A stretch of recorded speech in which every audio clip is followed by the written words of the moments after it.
Kaloka umano pala ang nangyari kay Charo Santos. Imagine, nagising na lang siya isang araw na wala na siyang boses. Say nito, ay nako, isang umaga gumising na lang ako wala na akong boses.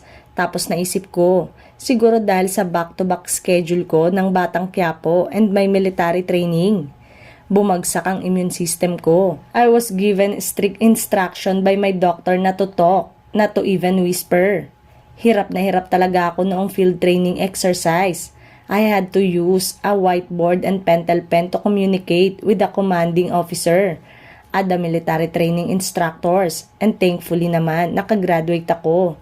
Of course, I was prescribed several kinds of medicine tapos tubig. Yan, napaka-importante niyan. So ngayon, medyo bumalik na ang boses ko, a bit raspy. Pero may lumabas na and hopefully next week makabalik na ako sa taping ng Batang Quiapo. See you soon, kwento ni Madam Charo.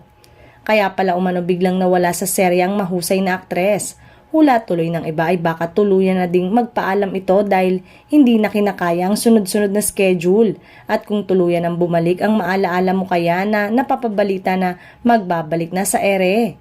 Samantalang, dapat talaga nating alagaan ang ating katawan lalo na at sabay-sabay ang mga aktibidades niya sa buhay. Miss na nga si Charo Santos sa serye ni Coco Martin.